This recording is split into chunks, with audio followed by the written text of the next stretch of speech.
Hello and welcome to Rajya Sabha Television. You're watching The Big Picture with me, Frank Rausen Pereira. In the relief to policemen in Tamil Nadu, the Madras High Court on Wednesday said that the state government should contemplate giving policemen a day off in a week like other government officials in order to spend time with their families.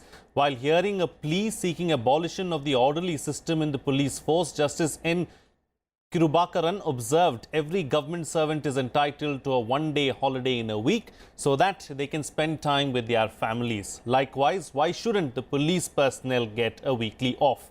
Exhibiting concern for policemen, the judge noted that policemen were forced to work round the clock, sometimes without any holiday. And this was one of the reasons for deviant activities of police officials. The court further noted that a conducive atmosphere should be created for the policemen as it would help keep the morale high in the interest of society.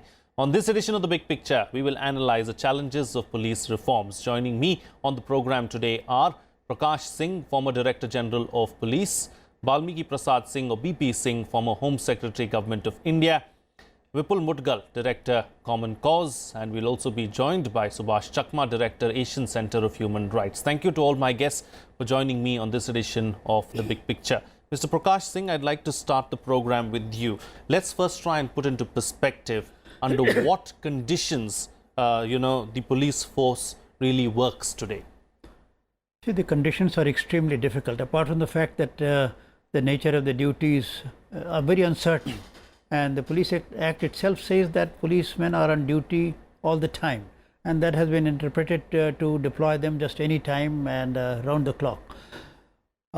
There have been several studies on the subject. The National Productivity Council carried out a study, the McKinsey carried out a study. Recently, the Bureau of Police Research and Development commissioned Mr. Kamal Kumar, a retired police officer, to undertake a study. All these studies broadly paint the same picture, that a policeman in Thana is generally on duty from 11 to 14 hours. And the tragedy is that even after this 14 hours, when he goes back home, there is no guarantee that he would have 8 or 10 hours with his family. Sometimes he has, as Kamal Kumar's report very graphically paints, he is having his dinner. When he gets a call that there is some kind of emergency, you come back immediately. So, there is tremendous amount of uncertainty in the nature of duties. Apart from the arduous nature of duties, the hazards, the risk to life. You see, more policemen are killed in India in the performance of duties than in any other country of the world. In fact, if you compile the figures of the whole of Europe, even that would not, the total would be less than that of India by itself. In India, something like 750 to 1100 policemen. The figure fluctuates in this range. Policemen die in the performance of their duties every year. So, as I said, not only the nature of duties are very uncertain, very heavy, but they are also very arduous, very hazardous, and there is tremendous amount of risk to life. And it is, there is no indication that in future the risk element would be less. And so, that is just one side of the story. As far as dying in the line of work is concerned, there are several suicides too that the policemen commit as a result of the mental stress they go through because they work round the clock. Mr. BP Singh, why is the condition under which the policemen perform their duties so poor? I must tell you, I tried to do something as Union Home Secretary.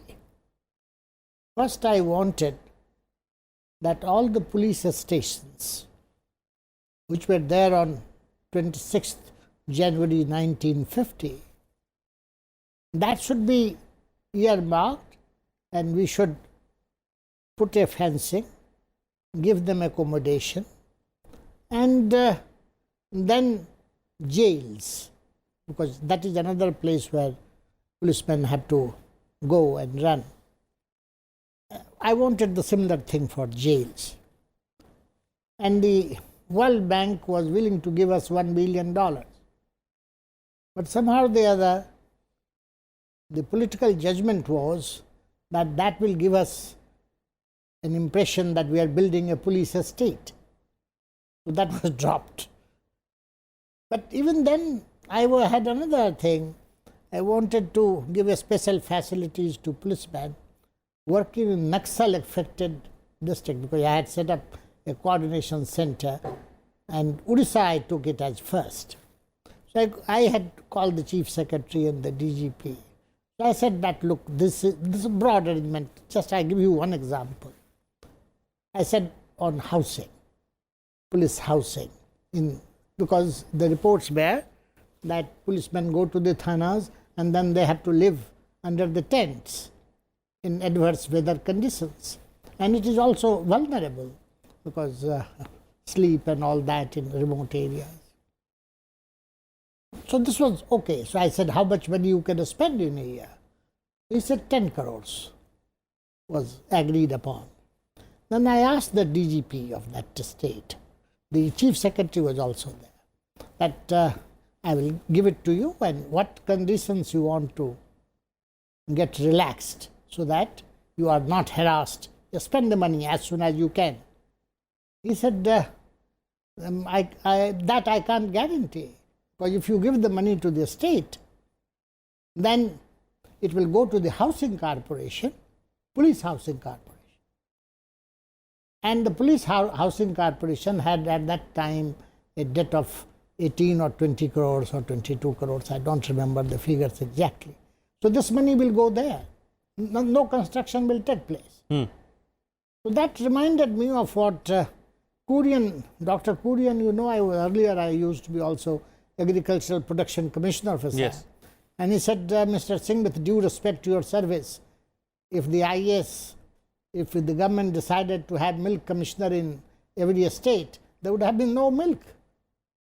So the Police Housing Commission, Construction Commission, became a drag. You can't build get a building built up. So it was given to the private sector.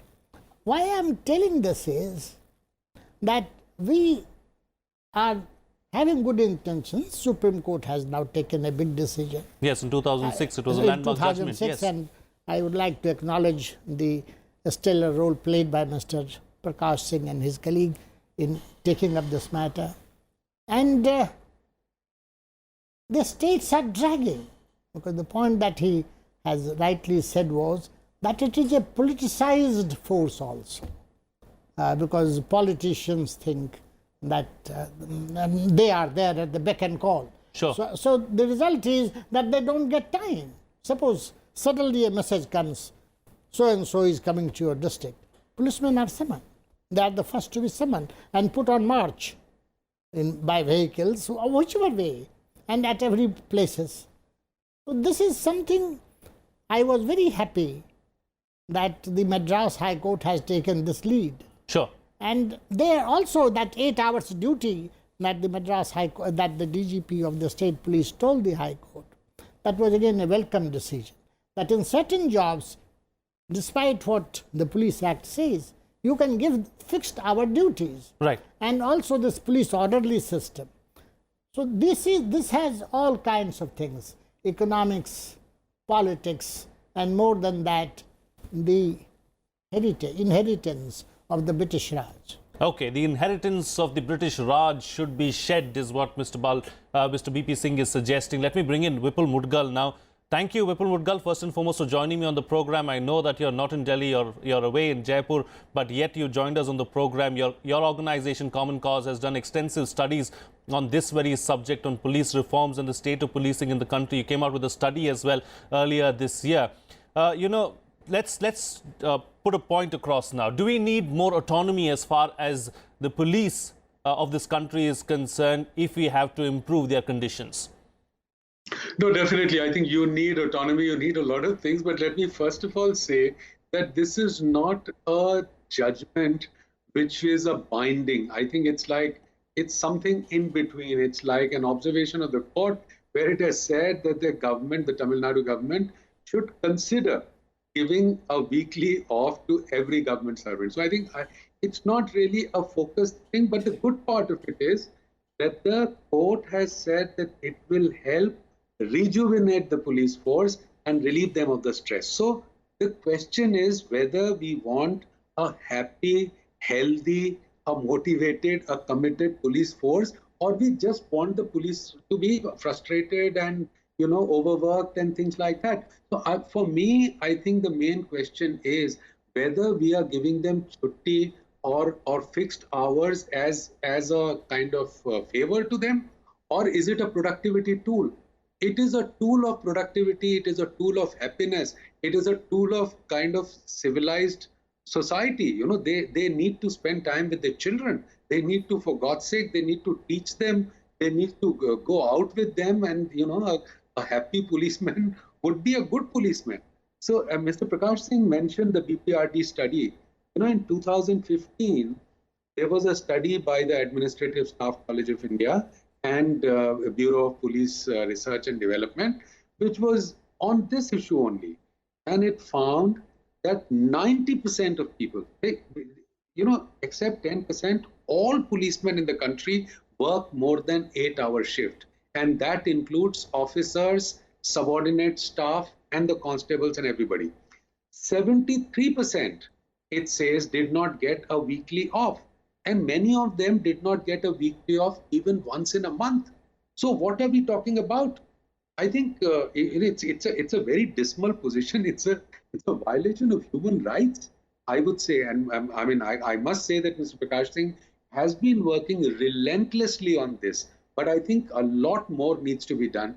And the courts, with due respect, must do more. Okay, a lot more needs to be done. What more needs to be done, we'll talk about in just a bit. But before that, taking the point that Vipul Mudgal was making a little forward with Subhash Chakma, Director, Asian Center of Human Rights, basic amenities, basic features, basic tools are not provided to the men and women who are supposed to keep us safe. How do we expect them to carry out their work?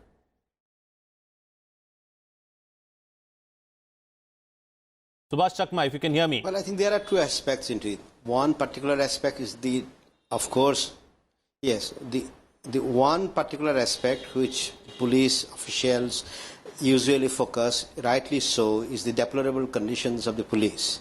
But if we look at the judgment or the direction of the Supreme Court, it pertains to particular fixed tenure of the DGP, the head of the police, with the aim to insulate it from political interference. The key issue is, in this country, it's very nice to say that it should be insulated from political interference. But the other side of the coin is, how do you establish accountability?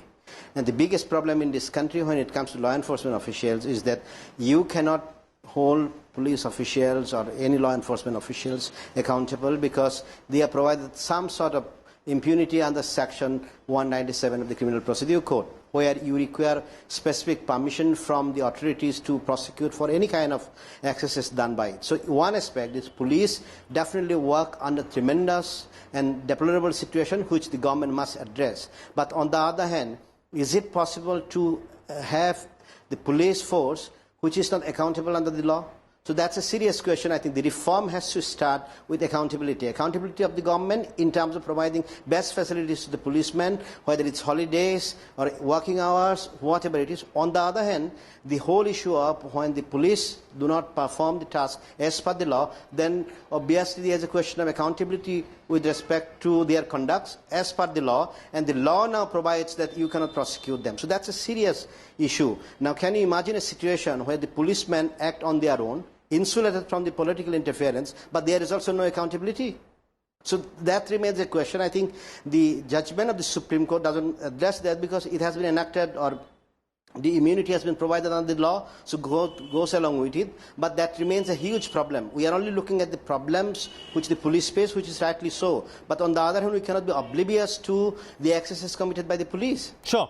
That is an issue. And that is probably an issue that we can take up on another day, another time. But today we are focusing on the working conditions as far as the policemen are concerned, and how do we motivate our police force. Mr. Prakash Singh, what needs to be done to ensure that we have a happy police, a motivated police, a police force that can carry out its duty as it's supposed to? Well, a lot needs to be done. Firstly, we have to start with housing. You see, if you study the BPRD statistics, the level of satisfaction is just, I think, 35 to 40% only. The rest of the people are left to themselves. The Times of India recently carried out an article, not recently but about a year back, where they presented the picture of the living conditions of Delhi policemen. Mind you, Delhi is a much better place. Living conditions in say UP, Bihar, Odisha would be much worse. Just a few kilometers away from Yes, Delhi, in the NCR region in the itself. NCR. It's a pathetic situation. And the correspondent said that they are living in slum-like conditions. This was the picture in the Times of India. So, I mean, if this is the condition in the NCR region, what is the condition in the hinterland can well be imagined. So, how we have to start with housing. You must give, provide. The under the rules, government is obliged to provide 100% satisfaction to the subordinate police personnel in terms of housing. But that is, it's a far cry. It's just not there. So, we have to start with housing. Then, basically, you see, the hours of work have to be regulated. Hours of work have to be regulated. You cannot expect a man to be on duty round the clock. I have seen personally myself in communal riot situations at a picket. When I asked the man, he said, "Tum kab se duty pe ho?" Kasab 72 घंटे हो गए. 72 hours the man is at the same place performing the same duty as a static guard, ensuring that there is no, the people don't take law in their own hands. I felt so guilty. Bhai, akhir ho kya raha? People are performing duties non-stop for 72 hours. So this is not the way. Policemen have to be given due time to rest, recreate and recuperate. That's absolutely essential. And Mr. Kamal Kumar's committee, to which a reference has been made just now, they calculated that if we have to give them only 8 hours of duty across the country, then it would require augmentation in the police strength all over the country by something like, he said, 3,37,000 something. No, it's not such a big figure. If you can have additional 4 lakh policemen, and that enables us to give 1 day off every week, I think it's doable. It's an exercise worth undertaking. Indeed. So, Mr. BP Singh, why hasn't the government undertaken this exercise? We know that there are vacancies. We know that there is a problem as far as job creation is concerned. Unemployment continues to be a problem in our country. Shouldn't we then fill up these vacancies? Is it not a win-win for everyone? I agree with you. There is another dimension to it.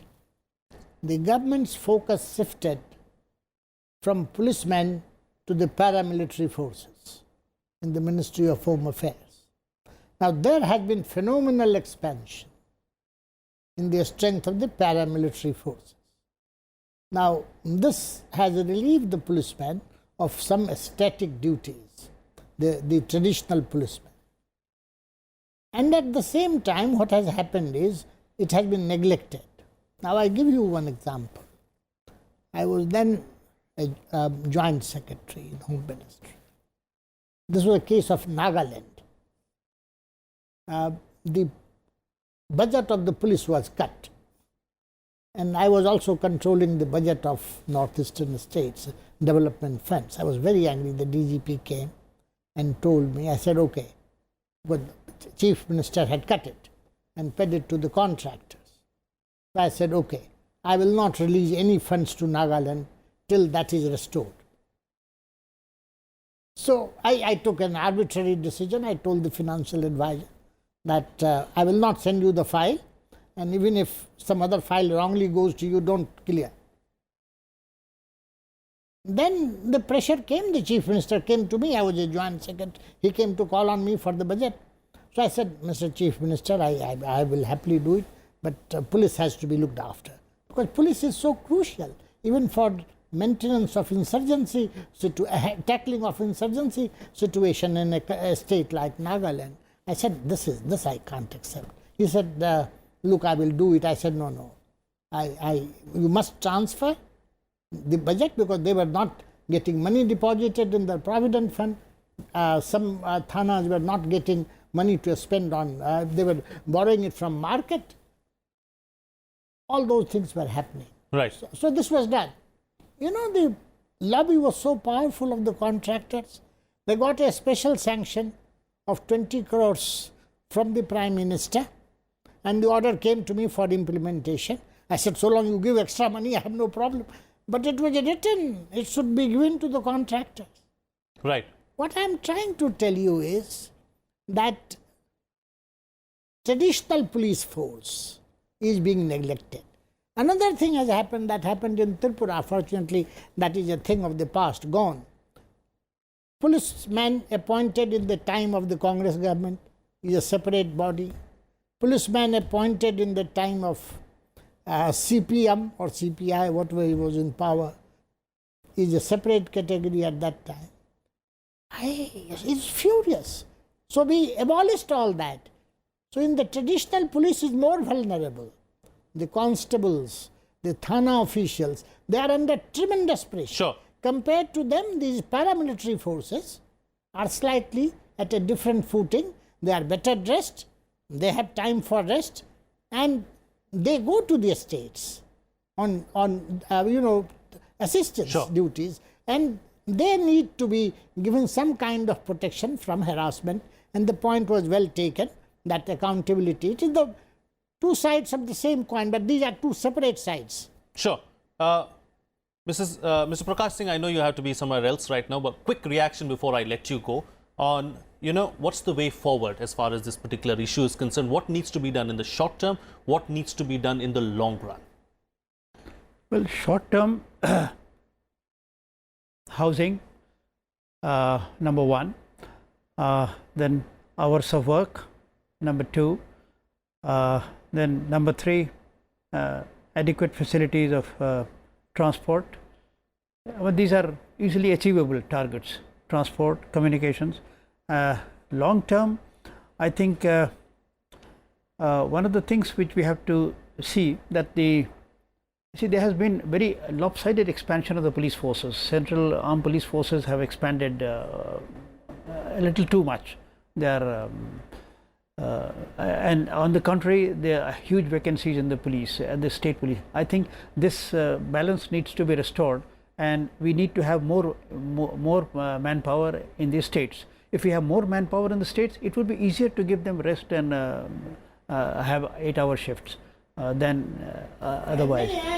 To you, Mr. Prakash Singh, the question of technology upgradation. Indeed, technology upgradation also is needed, as far as this issue is concerned. Mr. Prakash Singh, thank you for joining me on the program and sharing your views on this particular subject. Let me go across now to Vipul Mudgal.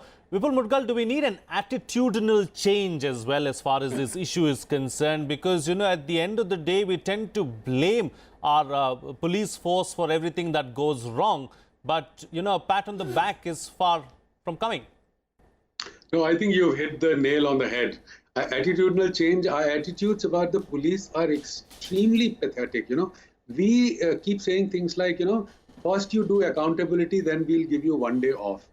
Come on, 1 day off is every human being's right, whether she's your domestic worker or he's your driver or he's a policeman in the country or whoever.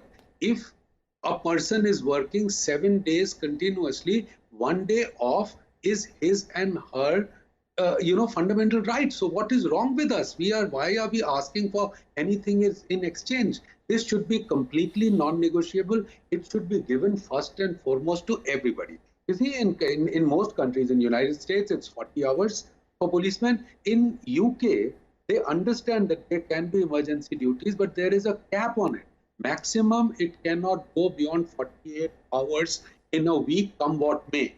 Which means, again, 8 hours duty, but probably for 7 days and not for 6 days, not for 5 days. But that will be compensated in some way or the other. It's there in Australia, it's there in Japan, it's there in Hong Kong, it's there in even countries like South Africa. So what is wrong with us? How can we deny them this? Secondly, there is it's no rocket science, as Mr. Prakash Singh said. There are 22% vacancies all over India. Some places the vacancies are as high as 76%. In Bihar, the upper subordinate staff is, there's a shortage of 76%, 83% shortage of lower subordinate staff. What are we talking about? If you have this kind of shortage, you will not be able to give offs to anybody. So, and what about other facilities? The forensic services, in communication, drivers, and things like that. Nothing is working to an optimal capacity. In places like Delhi, the situation, I'm told, is slightly better, but the work pressure is a lot higher because of the VIP duties, because of parliament, because of the foreign dignitaries coming, because of the chaotic traffic and things like that. So I think it needs to be studied, number one. We have brought out, Common Cause has brought out a status of policing in India report, first performance perception study of the police in the entire country. We are saying that, for God's sake, first you improve their working conditions and you give them human existence, and after that you demand things. By all means we should demand. We also want a human police force. We want a police force which is trusted by the citizens, which has the satisfaction of the citizen, which earns the respect of the citizen, which is gender neutral. There is diversity in the police force. There are tribals, minorities, and Dalits represented in the police force. Gender representation should improve, but this should be completely non-negotiable, and I think this needs to be restored immediately.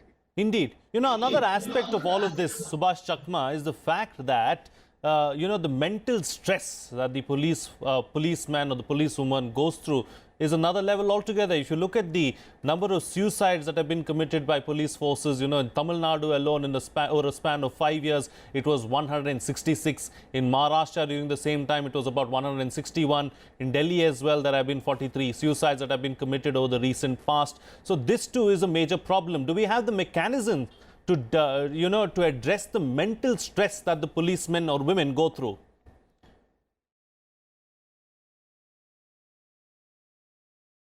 No, I do not think the government of India has any mechanism, or either any of the state governments, to deal with the stresses of the police. I think what we have been talking about is whether we look at the working conditions or the kind of gaps which they will have. We are basically talking in bits and pieces. If you look at the initial Supreme Court judgment in the Prakash Singh case, you would see that the key directions which came up was the fixed tenure of the DGP to insulate the DGP from the political interference. That's one aspect. The second aspect was the Police Accountability Commission at the state level to be established.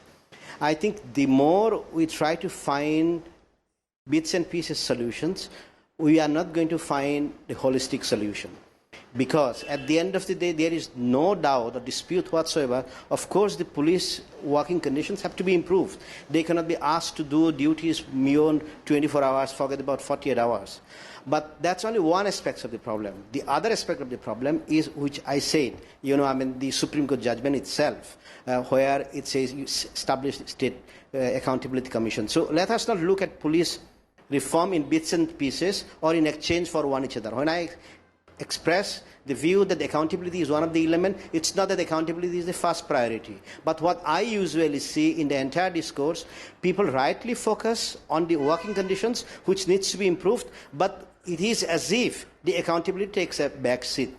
The problem, if we look at in India, is the law and order problem. The civil policing has taken a back seat. And one of the reasons why you have more spending on the paramilitary forces, because of the way the government of India had taken off the policing from national security perspective. So if you look at all the Naxalite affected states, which we are at one point of time, 13 states, the 7 northeastern states, then Jammu and Kashmir, 21 states which faced insurgency. And if you look at the priorities of the government of India, obviously policing is not the priority, but the paramilitary forces. So each state police has its own paramilitary force, which has much better facilities than the local police. Sure. So if you are to look at the entire thing, you cannot only improve the housing conditions or improve the working conditions, you have to improve conditions for each and everybody. And what is happening at the moment is everybody is happy to focus on bits and pieces, but we are not looking at holistic solution which the police require. You require obviously working conditions, housing conditions, better pay conditions, obviously the break in between so that you can recuperate. But at the same point of time, please remember, a policeman exercises the sovereign power of the state. And Sure. that's a huge amount of power. When somebody exercises sovereign power of a state, the accountability becomes the critical issue. Okay, and all right. Lots of issues cannot be taken up. On the program, because I'd like to of thank, the sorry kind to of cut you system short we there, have built over the Subhash years. Chakma, but So I'm out of time on the program right now. I'd like to thank all my guests for joining me on the program and putting things into perspective for us. We need to stop looking at the problem in bits and pieces. We need to look at it holistically and come up with a solution sometime in the near future, is what the panelists are suggesting. That's it from me. See you again next time.